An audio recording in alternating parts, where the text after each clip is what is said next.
There's a Glendale woman who runs a food bank out of her house. She says a lot of people need her help, and now she says she's not going to let the city shut her down. We told you about this story a couple of weeks ago. The city just giving her a final notice, though, to stop putting free food in her front yard, or she could be arrested.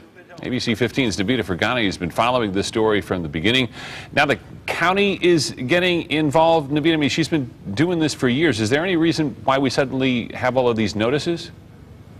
Well, apparently a few people have complained. The county dropped off this notice this morning, citing her with new violations. Here is her final notice the city of Glendale gave. They say that she needs to take this food pantry that she's set up, or she will be arrested, like you said. But Mildred Ramirez says she is not going to give up, fighting to give back to her neighbors. I'm being harassed. Mildred Ramirez says she's been bullied by the city of Glendale for the past 2 weeks.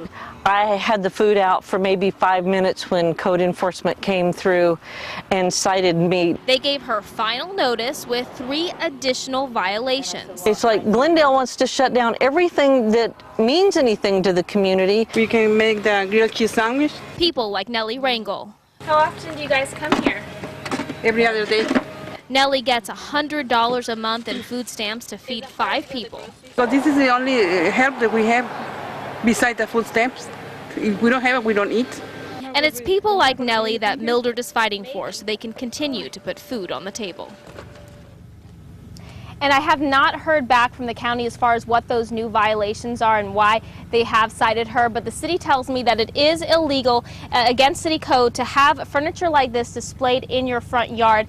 And after this story aired at 4 Steve, 3 people called in, or one person called in, saying that 3 neighbors have complained to the mayor of Glendale about this food pantry.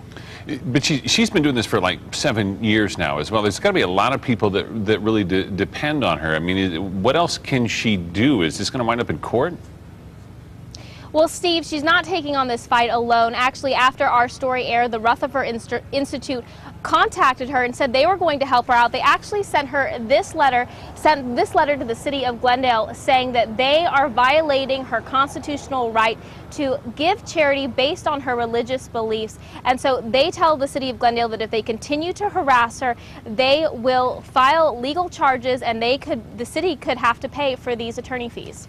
Yeah, it's a difficult fight. I mean, she's just trying to help people there, and hopefully somebody can reach a compromise. Thanks, Nabita.